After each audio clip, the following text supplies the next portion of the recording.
शुभ सकाळ मु विश्व आपनको बहुत बहुत स्वागत करुच्ची ओआर टीवी अपडेट ओडिया को वीडियो आरंभ करने पूर्व सबुदिन परी गोटे रिक्वेस्ट आम चैनल को प्रथम आसते चैनल को सब्सक्राइब करके नोटिफिकेशन को ऑल रखु सर्वप्रथम वीडियो देखापी दर्शक बंधु आपणकर क्यों राशिफल कमेंट मध्यम जनातु।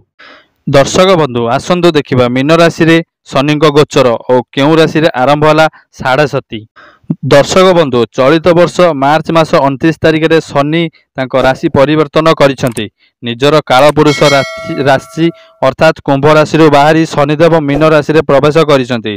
ग्रह मानक मध्य शनि सबुठारु धीर गति चलन करिथांति और 2.5 वर्ष रे थरे निजर राशि मध्य परिवर्तन करिथांति। एही कारणरू शनि राशि परिवर्तन ज्योतिष शास्त्र अत्यंत गुरुत्वपूर्ण बोली विशेष सूचना करा जाए।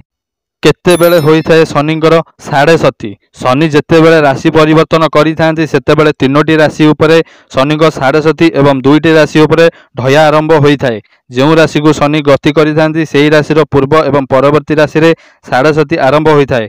तांकर एही साढ़े सती 7.5 वर्ष जाए रही थाए। केतेबेले होइथाए शनिकर ढया प्रभावर समाप्त। शनिदेव प्रति 2.5 वर्ष रे थरे राशि परिवर्तन करिथांती। एही समय रे सेही उक्त राशिर चतुर्थ किंबा अष्टम भाग रे अवस्थान करिथांती। तेणु सेही राशि उपरे शनिक ढया आरंभ होइथाए।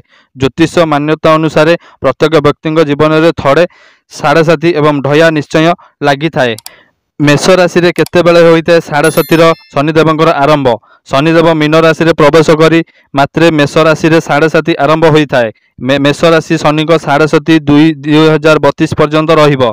2032 रे जेतेबेले शनि राशि परिवर्तन करिवे सेतेबेले मेष राशि व्यक्ति को शनिक साढ़े सती मुक्ति मिलिबो। सेहीपरि शनिकर साढ़े सती और ढया शेष हो सिंह एवं धनु राशि ढया आरंभ होता है। शनिदेव कुंभ राशि बाहरी मीन राशि प्रवेश करने मात्रे सिंह एवं धनु राशि व्यक्ति ढया आरंभ हो जाए। दीर्घ 2.5 वर्ष पर्यंत सिंह एवं धनुर व्यक्ति ढयार प्रभाव पड़ो। 2.5 वर्ष पर शनि पुनर्बार चलन करेंगे सेतेबेले एही 2 राशि व्यक्ति को ढयारू मुक्ति मिलिबो। दर्शक बंधु शनि बलयरू कृपा पाइबा हेले शनिवार दिन राशि तेल अर्पण करंतु और प्रभु हनुमान को स्मरण करंतु जहाद्वारा शनिदेवंकठू मुक्ति पाइबे।